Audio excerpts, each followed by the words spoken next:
एक बार की बात है, एक जगह पर टूनी और उसका बच्चा मोनू और उसकी सासू माँ रहते थे।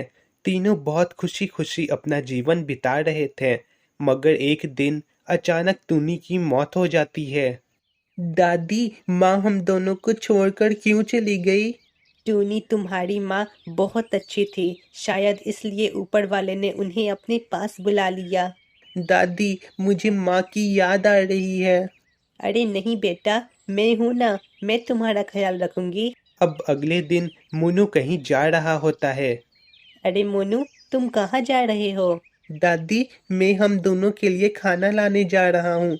माँ तो अब है नहीं, तो खाना तो मुझे ही न लाना पड़ेगा। अरे नहीं मोनू, तुम्हारी दादी है ना, मैं खाना लाऊंगी। मगर दादी, फल का पेड़ यहाँ से बहुत दूर है, आप थक जाओगी। मोनू, तुम अभी बच्चे हो, तुम घर का ख्याल रखो, मैं खाना ढूंढ कर लाती हूँ। ठीक है दादी। अब मोनू की दादी खाना लेने के लिए चली जाती है। अरे, मैं तो अभी से ही थक गई। आम का पेड़ तो अभी बहुत दूर है, मुझे धीरे धीरे जाना चाहिए। दादी धीरे धीरे करके आम के पेड़ के पास पहुंच जाती है। मैं यहाँ तक तो पहुँच गई, मगर मैं बहुत थक गई हूँ। अब मुझे 2 आम लेकर घर जाना है। मैं धीरे धीरे चलती हूँ। अब दादी वहां से 2 आम लेकर धीरे धीरे उड़ती है, मगर आम भारी होने के कारण दादी की तबीयत बिगड़ने लगती है। अरे, मुझसे तो आगे बढ़ा ही नहीं जा रहा है। मैं अभी के लिए यहीं रुककर थोड़ा आराम कर लेती हूँ। दादी पास वाले पेड़ पर रुक जाती है। मेरी अब उम्र हो गई है, मुझसे अब इतना नहीं उड़ा जाता है। बस ये 2 आम लेकर जैसे तैसे घर पहुँच जाऊं। वहां से कबूतर गुजर रहा होता है और वो दादी को देखता है। ये तो मोनू की दादी है, और वो इतनी दूर क्या कर रही है, चलकर देखता हूँ। कबूतर वहां पर आता है। अरे दादी, आप यहाँ पर क्या कर रही हैं? अरे कबूतर बेटा, मैं खाना लेने के लिए आई थी। दादी, आपकी उम्र हो गई है, आपको इतनी दूर नहीं आना चाहिए, और आप इतना भारी सामान लेकर उड़ रही थी। चलिए, मैं आपको घर तक छोड़ देता हूँ। तुम्हारा शुक्रिया कबूतर, तुम बहुत अच्छे हो। कबूतर मोनू की दादी को घर तक छोड़ देता है। दादी, क्या हुआ, आप ठीक है ना? अरे कुछ नहीं मोनू, बस मैं थोड़ा थक गई हूँ, थोड़ा आराम कर लेती हूँ। दादी वहां से आराम करने के लिए चली जाती है।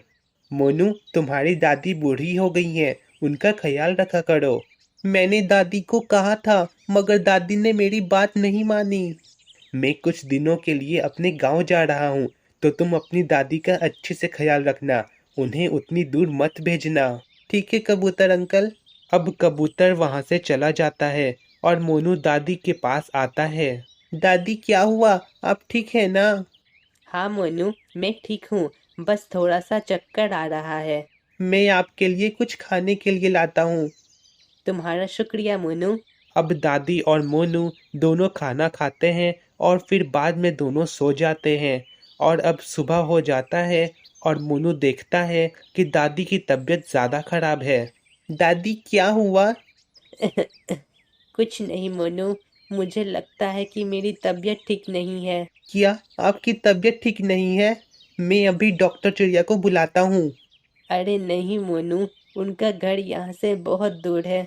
तुम कबूतर अंकल को बोल दो, वो ले आएंगे। मगर दादी, कबूतर अंकल तो कुछ दिनों के लिए अपने गांव गए हैं। हाय मेरी किस्मत। दादी, मैं डॉक्टर चिड़ियाकंज जाता हूँ। नहीं बेटा, वो बहुत दूर रहते हैं, और तुमने तो उनका घर भी नहीं देखा है। नहीं दादी, मैं जा रहा हूँ डॉक्टर कन, वरना आप भी माँ के पास चली जाओगी। दादी की तबीयत ज़्यादा खराब होने के चलते वो मोनू को मना नहीं कर पाती है, और मोनू डॉक्टर चिड़ियागंज जाने के लिए निकल जाता है। दादी ने कहा है कि वो नदी के पास रहते हैं, और अगर मैं रास्ता भूल जाऊं तो किसी से पूछ लूं। मुझे जल्दी जल्दी जाना चाहिए। मोनू जल्दी जल्दी जाता है, जिस कारण वो जल्दी थक जाता है। अरे, मैं तो थक गया, अब मैं यहीं पर रुककर आराम कर लेता हूँ। मोनू बगल वाले पेड़ पर रुक जाता है। चलो, अब मैंने आराम बहुत कर लिया, अब मैं चलता हूँ। तभी मोनू देखता है कि सारे पेड़ एक जैसे लग रहे हैं। अरे ये क्या, यहाँ तो सारा पेड़ एक जैसा दिख रहा है। मुझे किधर जाना था? मोनू की आंखें भर आती है और वो रोने वाला होता ही है। मैं खो गया हूँ, मुझे डर लग रहा है।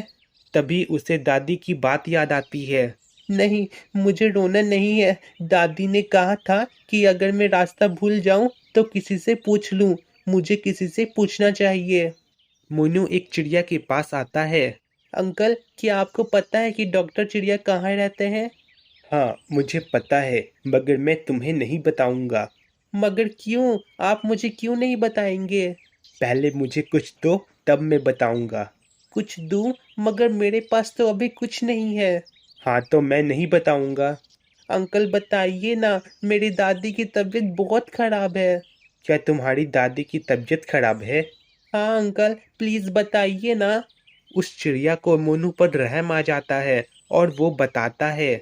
अच्छा, मैं तुम्हें बताता हूँ। यहाँ से सीधे जाओगे तो तुम्हें उनका घर मिलेगा, एक पेड़ पर। आपका शुक्रिया अंकल। अब मोनू डॉक्टर चिड़ियाकन पहुँच जाता है। अरे मोनू, तुम यहाँ?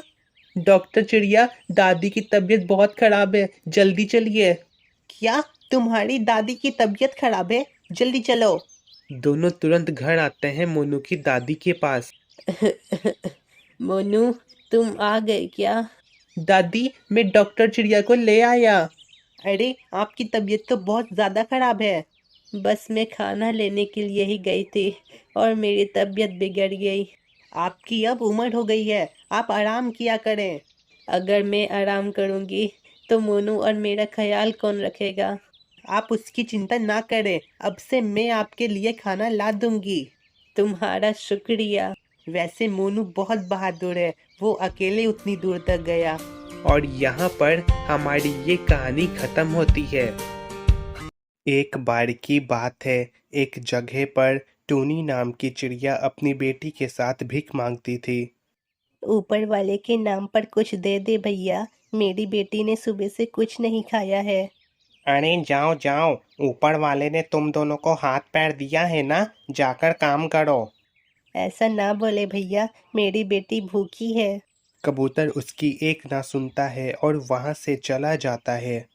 हे ऊपर वाले, ये कैसी मुसीबत है, मेरी बेटी ने सुबह से कुछ भी नहीं खाया है। तभी वहां पर भोली चिड़िया आती है। सुनिए, ये लीजिए, इसमें थोड़े से ब्रेड हैं, आप दोनों का पेट भर जाएगा। आपका बहुत बहुत शुक्रिया, मेरी बेटी ने सुबह से कुछ भी नहीं खाया था। कोई बात नहीं। अब टूनी और उसकी बेटी खाना खा लेती है। आप कोई काम क्यों नहीं करती हैं? आप कब तक भीख मांगती रहेंगी? अपनी बेटी के बारे में भी तो सोचिए। मैं काम जरूर करती, मगर मुझ जैसी भिखारी को कौन काम देगा?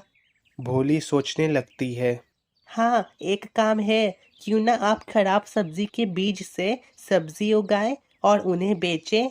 हाँ, ये आइडिया तो अच्छा है। मैं आज रात को ही बाजार जाऊंगी और खराब सब्जी लेकर आऊंगी। आपका शुक्रिया दीदी। कोई बात नहीं। अब रात हो जाता है और टूनी बाजार आती है। भैया, क्या आपके पास खराब सब्जी होंगे? जी हाँ, मेरे पास खराब सब्जी है, मगर आपको क्यों चाहिए? जी, दरअसल मैं उन सब्जी के बीजों से सब्जियां उगाऊंगी। ये तो बहुत अच्छी बात है, मैं आपको ज़रूर दूंगा। वो चिड़िया टूनी को खराब सब्जी दे देता है। आपका शुक्रिया भैया।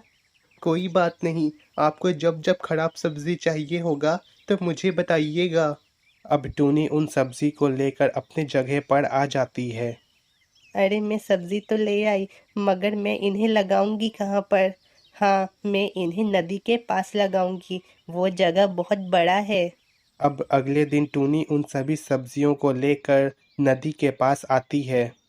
हाँ, ये जगह बहुत बड़ा है और मुझे यहाँ पर पानी की भी कोई दिक्कत नहीं होगी। पहले मैं इन सब्जी के बीजों को जमीन में गाड़ देती हूँ।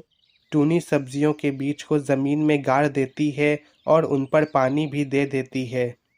चलो, मैंने काम कर दिया, अब बस मुझे रोज इनमें पानी देना है। अब ऐसे ही दिन बीतते हैं। टूनी अपना भीख मांगकर पेट भरती है और दिन में 2 बार टूनी सब्जियों में पानी दे देती है। अब सभी सब्जी खाने लायक हो जाते हैं। अरे वाह, ये सब सब्जी तो बहुत अच्छे लग रहे हैं। मुझे यकीन नहीं हो रहा है कि ये सारी सब्जी मेरे हैं। अब मुझे एक ठेले का इंतजाम करना होगा। टूनी भोली चिड़िया के पास आती है। अरे टूनी, तुम यहाँ, क्या बात है? दीदी, दरअसल मेरी सारी सब्जी उग गई है, तो क्या आपके पास ठेला होगा जिन पर मैं सब्जी बेच सकूं? ठेला मेरे पास तो नहीं है, मगर मेरी पड़ोसी के पास है। तुम उनके पास जाओ। जी दीदी, आपका शुक्रिया। अब टूनी भोली के पड़ोसी के पास आती है। जी, आप कौन हैं? जी, दरअसल दीदी ने मुझे कहा कि आपके पास एक बेकार ठेला होगा। जी हाँ है। क्या आप वो मुझे दे सकते हैं? जी हाँ, क्यों नहीं। वो ठेला नीचे रखा हुआ है, जाइए ले लीजिए। आपका शुक्रिया। अब टूनी एक जगह पर ठेला लगा देती है, मगर बहुत देर हो जाता है, मगर कोई भी टूनी की सब्जी नहीं खरीदता है। हे ऊपर वाले, ये क्या हो रहा है? मेरी सब्जी तो कोई भी नहीं खरीद रहा है। तभी वहाँ पर एक कबूतर आता है। क्या आपके पास टमाटर होंगे? जी हाँ, मेरे पास टमाटर हैं। आपको कितने चाहिए? जी, आप मेरे को 1 किलो दे दीजिए। जी हाँ, क्यों नहीं। अब टूनी कबूतर को टमाटर दे देती है। लगता है कि आप यहाँ पर नई हैं। जी हाँ, दरअसल मैंने आज ही शुरू किया है सब्जी बेचना। अगर आपकी सब्जी अच्छी हुई तो मैं अपने दोस्तों को भी कहूँगा। जी, आपका शुक्रिया। उसके बाद टूनी की सब्जी कोई भी नहीं खरीदता है और अब रात हो जाता है और टूनी अपने जगह पर आ जाती है। आज तो सिर्फ एक ही पक्षी ने सब्जी खरीदा। उम्मीद करती हूँ कि कल मेरी सारी सब्जी बिक जाए। अब अगले दिन टूनी फिर उसी जगह पर ठेला लगाती है, ये सोचकर कि आज शायद कुछ सब्जी बिक जाए। उम्मीद करती हूँ कि आज मेरी शायद सारी सब्जी बिक जाए। तभी वहाँ पर एक पक्षी आता है। सुनिए, मुझे 2 किलो बैगन दे दीजिए। जी हाँ, क्यों नहीं, मैं अभी देती हूँ। टूनी उसको बैगन दे देती है और इसी तरह बहुत सारे पक्षी आते हैं और टूनी से सब्जी खरीदते हैं। देखते ही देखते टूनी की सारी सब्जी बिक जाती है। अरे वाह, क्या बात है! आज तो सारी सब्जी बिक गई। अब मैं इन पैसों में से आधे पैसों से सब्जी खरीदूंगी और उन्हें बेचूंगी।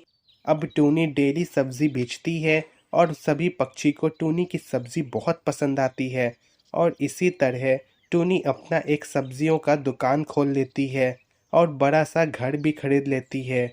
एक दिन जंगल में एक चिड़िया आता है। अरे टूनी तो यहीं पर भीख मांगती थी, कहाँ चली गई? वहाँ से एक कबूतर गुजर रहा होता है।